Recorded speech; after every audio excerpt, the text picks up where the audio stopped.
Catherine Mansfield அவர்களின் ஈ. நீ இங்கு சுகமாய் இருக்கிறாய் என்றார் திரு ஹூட்டிஃபீல்ட். அந்த பெரிய பச்சை நிற கை வைத்த நாற்காலியிலிருந்து எட்டி பார்த்து ஒரு குழந்தை தன் வண்டியிலிருந்து பார்ப்பது போல. அவருடைய பேச்சுரை முடிந்துவிட்டது. அவர் செல்வதற்கு நேரம் வந்துவிட்டது. ஆனால் அவர் போக விரும்பவில்லை.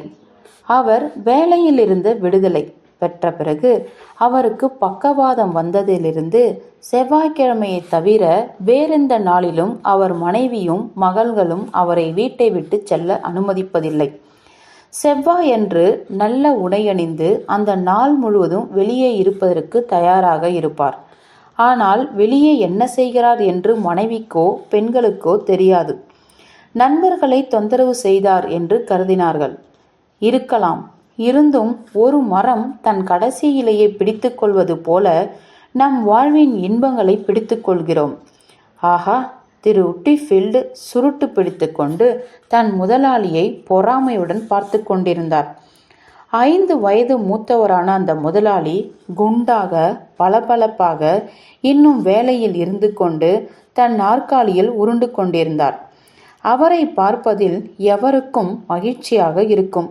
ஆர்வத்தோடு வியப்போடு அந்த வயதான குரல், ஆமாம், இங்கு சுகமாக இருக்கிறது என்றது. ஆம், சுகமாக இருக்கிறது என்று ஆமோதித்தார் முதலாளி. பினான்சியல் டைம்ஸ் நாளிதழை பிரித்தபடி உண்மையில் அவருக்கு தன் அறை மிகவும் பிடித்திருந்தது. திரு ஹூட்டிஃபீல்ட் சொல்வதைப் போல அந்த சால்வை போர்த்திய வயதானவருடன் அந்த அறையில் இருப்பது அவருக்கு மிகுந்த திருப்தியளித்தது. இந்த அறையை தற்சமயம்தான் மறுசீரமைத்தேன் என்றார். பல வாரங்களுக்கு முன் சொன்னதைப் போலவே புது தரைவிரிப்பு என்று வெள்ளை வட்டங்களுடன் இருந்த சிவப்பு தரைவிரிப்பை காண்பித்து புது மரஜாமான்கள் என்ற அந்த பெரிய புத்தக அலமாரியையும் முறுக்கிய வெள்ளம் போல கால்கள் பொருந்திய மேசையை பார்த்து மின் வெப்பமாக்கும் கருவி கண்ணுக்கு தெரியாமல் இருந்த 5 இறைச்சி துண்டுகள் அந்த தாமிர பாத்திரத்தில் இருப்பதை பார்த்து குதூகலத்துடன். ஆனால் மேஜைக்கு மேலே இருந்த ஒரு புகைப்படத்தை காண்பிக்கவில்லை. அது ஒரு சிறிய தோற்றத்துடன் இருந்த சிறுவன் தன் சீருடையில் ஒரு புகைப்பட கடையில் பின்னால் மேகம் சூழ்ந்திருப்பது போல எடுத்துக்கொண்ட படம். அது பழையது அல்ல. 6 வருடங்களுக்கு மேலாக அது அங்கிருக்கின்றது. உன்னிடம் ஏதோ ஒன்று சொல்ல வேண்டும் என்றார் வயதான ஹூட்டிஃபீல்ட். தன் கண்களை சுருக்கி ஞாபகப்படுத்தி கொண்டு, என்ன அது? காலையில் கூட ஞாபகம் இருந்தது. அவர் கைகள் நடுங்கி தாடியின் மேலே சிவப்பு நிற திட்டுகள் தோன்றின. பாவம், இவன் தன் கடைசி காலத்தில் இருக்கிறான் என்று நினைத்தார் முதலாளி. கனிவாக கண்ணடித்து விளையாட்டாக அவரிடம், நான் ஒன்று சொல்கிறேன். என்னிடம் இங்கு ஒன்று இருக்கிறது. வெளியே போவதற்கு முன் அருந்தினால் குளிருக்கு நன்றாக இருக்கும். நல்ல சரக்கு. ஒரு குழந்தையை கூட பாதிக்காது என்றார். தன் கடிகார சங்கிலிலிருந்து சாவியை எடுத்து தன் மேசைக்கடியில் இருக்கும் அலமாரியை திறந்து ஒரு இருண்ட பாட்டிலை எடுத்தார். இதுதான் மருந்து. இதை கொடுத்தவன் ரகசியமா வின்சார் அரண்மனையிலிருந்து கொண்டு வந்ததாக சொன்னான். வயதான ஹூட்டிஃபீல்டின் வாய் பிளந்தது. ஒரு முயலை காண்பித்திருந்தால் கூட அவ்வளவு ஆச்சரியப்பட்டிருக்க மாட்டார். விஸ்கி தானே என்றார் மெதுவாக. முதலாளி பாட்டிலை திருப்பி காண்பித்தார். ஆமாம், விஸ்கி தான். உனக்கு தெரியுமா, வீட்டில் இதை தொடவே அனுமதிக்க மாட்டார்கள் என்றார் அழுவது போல முகத்தை வைத்துக்கொண்டு. ஆஹா, பெண்களை விட சில விஷயங்கள் நமக்குத்தான் அதிகம் தெரியும் என்றார் முதலாளி. மேசையில் இருந்து 2 கோப்பைகளில் ஊற்றியபடியே, குடித்துவிடு, உனக்கு நல்லது செய்யும். தண்ணீர் சேர்க்காதே, அதன் சுவையை கெடுக்கக்கூடாது. தன் குப்பியை காலி செய்துவிட்டு கைக்கூட்டை எடுத்து அவசரமாக மீசையை துடைத்து கொண்டார். ஹூட்டிஃபீல்டை பார்த்தார். அவர் அதன் சுவையை ரசித்து கொண்டிருந்தார். கிழவர் அதை முழுங்கிவிட்டு சிறிது நேரம் மௌனத்திற்கு பிறகு மெதுகாக கிறங்கடிக்கிறது என்றார். ஆனால் அது அவருடைய உடலை சூடாக்கியது. மூளைக்குள் சென்று மருந்தை ஞாபகப்படுத்தியது. அதுதான் அந்த விஷயம் என்றார் நாற்காலியிலிருந்து எழுந்து. உனக்கு சொல்ல வேண்டும் என்றிருந்தேன். என் பெண்கள் சென்ற வாரம் பெல்ஜியத்தில் இருந்தார்கள், ரெஜ்ஜியின் கல்லறையை பார்ப்பதற்கு. உன் மகனின் கல்லறையும் பார்த்தார்கள். 2 பக்கத்தில் இருந்தன போலும். அந்த கிழவர் சிறிது பேசுவதை நிறுத்தினார். முதலாளி எதுவும் சொல்லவில்லை. கண்ணசைவில் அவர் கேட்டார் என்பது போல் தெரிந்தது. அந்த இடத்தை மிகவும் அழகாக வைத்திருக்கிறார்கள் என்று பெண்கள் சந்தோஷப்பட்டார்கள். நம் வீட்டில் இருப்பது போலவே இருக்கின்றதாம். நீ அங்கு போகவில்லை? இல்லையா என்றார் ஹுட்டிஃபீல்டு. இல்லை இல்லை என்றார் முதலாளி. சில காரணங்களுக்காக அவர் செல்லவில்லை. மைல் தூரத்திற்கு இருக்கின்றதாம். அழகான தோட்டம் போல எல்லா கல்லறைகளின் மீதும் பூக்கள் வைக்கப்பட்டிருக்கின்றனவாம். அகலமான பாதையும் கூட.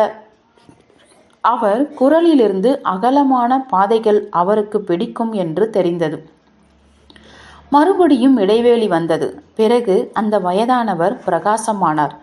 அந்த பெண்கள் தங்கியிருந்த விடுதியில் ஒரு ஜட்டி ஜாமிற்கு என்ன விலை கொடுத்தார்கள் தெரியுமா? 10 பிராங்க்ஸ். கொள்ளை என்கிறேன். அது ஒரு சிறிய சட்டி என்று கேட்ரூட் சொன்னாள். ஒரு கரண்டி கூட அவள் சாப்பிடவில்லை. அதற்கு 10 பிராங்க்ஸ் என்றார்களாம். கேட்ரூட்டு அந்த சட்டியை எடுத்துக்கொண்டு வந்து விட்டாள். அவர்களுக்கு பாடம் கற்பிக்க. சரியானதுதான். நமது மனதை வியாபாரமாக்குகிறார்கள். அங்கு இருப்பதால் அவர்கள் கேட்பதை நாம் கொடுத்து விடுவோம் என்று எண்ணுகிறார்கள். அதான் என்று சொல்லி கதவை நோக்கி திரும்பினார். சரியானதுதான் என்றார் முதலாளி. எது சரியானது என்று சொல்கிறார் என்பது போல் தெரியாமல் தன் மேசையை சுற்றி வந்து வயதான ஹுட்டிஃபீல்டிற்கு விடை கொடுத்து அனுப்பினார். ஹுட்டிஃபீல்டு சென்று விட்டார். வெகு நேரத்திற்கு அந்த முதலாளி ஒன்றுமே செய்யாமல் வெறித்து பார்த்து கொண்டிருந்தார். அவருடைய வேலையால் குட்டி போட்ட பூனை போல உள்ளும் வெளியும் போய்க் கொண்டிருந்தான். பின், நான் இன்னும் 1/2 மணி நேரத்திற்கு யாரையும் பார்க்க மாட்டேன் மேசி என்றார். புரிகிறதா? எவரையும். நல்லதையா. கதவு மூடியது. சிவப்பு தரைவிரிப்பை தாண்டி கனமான காலடியுடன் அவரின் குண்டான உடல் நாற்காலியில் விழுந்தது. முன்னால் சாய்ந்து கொண்டு கண்களை கைகளால் மூடிக்கொண்டார். அவர் வேண்டியது, அவர் நினைத்தது அழுவதற்கு. தன் மகனின் கல்லறையை பற்றி சொன்னது அவரை அதிர்ச்சி ஊட்டியது. பூமி திறந்து தன் மகன் அங்கே கிடப்பதாகவும் அந்த பெண்கள் அவனை பார்ப்பதாகவும் இருந்தது அவருக்கு. விசித்திரமாக இருந்தது. 6 வருடங்கள் கடந்திருந்தாலும் தன் மகன் அப்பழுக்கில்லாமல் அவனுடைய சீருடையில் தூங்கிக் கொண்டிருப்பது போல்தான் எண்ணினார். என் மகனே என்று கதறினார். இன்னும் கண்ணீர் வரவில்லை. கடந்த காலத்தில் முதல் சில மாதங்களுக்கு, சில வருடங்கள் சென்ற பிறகும் கூட அந்த நினைப்பே அவரை துன்பத்தில் ஆழ்த்தும். நன்றாக அழுத பிறகும் தான் சமாதானம் அடைவார். காலம் எந்தவித மாற்றத்தையும் கொண்டு வராது என்று எல்லோரிடமும் சொல்லுவார். பிறர் வேண்டுமானால் இம்மாதிரி துக்கத்திலிருந்து மீளலாம். ஆனால் அவரால் முடியாது. எப்படி முடியும்? அவன் ஒரே மகன். அவன் பிறந்ததிலிருந்து தன் வணிகத்தை அவனுக்காக மேம்படுத்தினார். அவன் மகனுக்கு இல்லை என்றால் அதற்கு அர்த்தமே இல்லை. வாழ்க்கைக்கு வேறு அர்த்தமே இல்லாமல் போனது. எப்படி இத்தனை காலம் கடினமாக உழைத்து சேமித்து தன் மகன் தன் வணிகத்தை எடுத்து நடத்துவான் என்று வாக்குறுதியே இல்லாமல் அவரால் இருக்க முடிந்தது? அந்த வாக்குறுதி கிட்டத்தட்ட நிறைவேறும் தருவாயில் இருந்தது. போருக்கு முன் 1 வருடம் அவன் அலுவலகத்தில் வேலையை கற்றுக்கொள்ள ஆரம்பித்தான். ஒவ்வொரு காலையும் சேர்ந்தே சென்றார்கள். மாலையில் அதே ரயிலில் திரும்பி வந்தார்கள். பையனின் தந்தை என்று பாராட்டுகள்தான் எத்தனை. ஆச்சரியப்படாமல் அவைகளை ஏற்றுக்கொண்டார். அவன் அலுவலகத்தில் எல்லோரின் சான்றையும் பெற்றான். மேசி உள்பட பாராட்டுகள் அவன் தலைக்கு ஏறவில்லை. எப்பொழுதும் போல்தான் இருந்தான். எல்லோருக்கும் ஒரு நல்ல வார்த்தை சொல்லி அந்த சிறு பையனின் பார்வையோடு வழக்கப்படி சொல்வான், மிக அற்புதம் என்று. ஆனால் அது எதுவும் நடந்தாதது போல இல்லை. இப்பொழுது மேசி அன்று ஒரு நாள் ஒரு தந்தியை அவரிடம் கொடுத்த போது தன் தலையே வெடித்துவிடும் போல இருந்தது. வருத்தத்துடன் தெரிவித்துக் கொள்கிறோம்.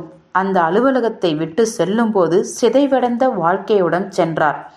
6 வருடங்கள். 6 வருடங்கள்! எவ்வளவு சீக்கிரமாக காலம் பறந்துவிட்டது! அது நேற்று கூட நடந்திருக்கலாம். முதலாளி முகத்திலிருந்து கைகளை எடுத்தார். குழப்பத்தில் இருந்தார். அவருக்குள் ஏதோ சரியில்லை. அவர் எண்ணங்கள் அவரிடம் இல்லை. அந்த சிறுவனின் புகைப்படத்தை பார்க்க எழுந்திருந்தார். அது அவருக்கு பிடித்தமான படம் இல்லை. முகபாவனை இயற்கைக்கு மாறாக இருந்தது. சில்லிட்டு கடுமையாக இருந்தது. அவர் மகன் அதுபோல இருந்ததே இல்லை. ஒரு கணத்தில் ஒரு ஈ அவரது பேனா மை புட்டியின் விழுந்தது. வெளியே வர முயற்சித்து கொண்டிருந்தது. காப்பாற்று, காப்பாற்று என்று அந்த போராடுகிற கால்கள் கூறின. ஆனால் மைப்புட்டியின் உட்பக்கம் ஈரமாகவும் வழவழப்பாகவும் இருந்தது. உள்ளே விழுந்து நீச்சலடிக்க ஆரம்பித்தது. முதலாளி ஒரு பேனாவை புட்டியினுள் விட்டு அந்த ஈயை வெளியே எடுத்து மையூற்றும் காகிதத்தின் மேல் போட்டார். ஒரு அரை வினாடி அது அந்த காகிதத்தில் ஊறியிருந்த மையில் அசைவில்லாமல் இருந்தது. பிறகு முன்கால்களை ஆட்டி தன் உடலை நிமிர்த்தி கொண்டு தன் சிறகுகளில் ஒட்டியிருக்கும் மையை உடைத்தது. மேலும் கீழும் கல்லின் மேல் அரிவாளை கூர்மையாக்குவது போல அதன் கால் இறகு மேல் சென்று சுத்தப்படுத்த முயன்றது. சிறு இடைவேளைக்கு பிறகு தன் கால் நுனிகளில் நின்று சிறகுகளை விரிய வைக்க முயன்றது. அந்த வேளையில் வெற்றி அடைந்தவுடன் ஒரு பூனையைப் போல முகத்தை சுத்தப்படுத்தியது. சிறு சின்ன கால்களும் ஒன்றோடு ஒன்று இடித்து சந்தோஷமாக இருந்ததாக கற்பனை செய்வோமாக. அபாயம் தீர்ந்தது. அது தப்பித்து விட்டது. வாழ்க்கைக்கு மறுபடியும் தயாராகிவிட்டது. ஆனால் அப்பொழுதுதான் முதலாளிக்கு ஒரு யோசனை தோன்றியது. பேனாவை மறுபடியும் புட்டியினுள் நுழைத்து மை ஒற்றும் காகிதத்தின் மேல் தன் மணிக்கட்டை நன்றாக ஊற்றினார். அந்த ஈ பறக்க முயற்சிக்கும் போது ஒரு பெரிய மை புள்ளி விழுந்தது. இதை என்னவென்று நினைப்பது? உண்மையாக என்ன? அந்த சிறு பூச்சி மலைத்து போயிற்று. நகர்ந்தால் என்ன நடக்கும் என்று அதற்கு தெரியவில்லை. ஆனால் வலி இருப்பது போல தன்னை முன்னே இழுத்து கொண்டது. முன்கால்கள் ஆடின. பிறகு முதலிலிருந்து செய்ததைப் போலவே மறுபடியும் செய்ய ஆரம்பித்தது. துணிச்சலானவன்தான் என்று அவர் நினைத்தார். அந்த ஈயின் தைரியத்தை பார்த்து பெருமைப்பட்டார். சங்கடங்களை தீர்க்க இதுதான் வழி. அதுதான் சரியான மனப்பான்மை. மரணம் என்பதே சொல்லாதே. கேள்வி என்னவென்றால், இதற்குள் ஈ தன் சுத்தப்படுத்தி கொள்ளும் வேலை முடித்த சமயத்தில் அவருக்கு இன்னும் ஒரு தரம் பேனாவின் மையை விழ செய்ய நேரம் இருந்தது. இந்த முறை என்னவாயிற்று? நிச்சயமின்மை நிலவியது. ஆனால் இதோ முன்கால்கள் ஆட ஆரம்பித்தன.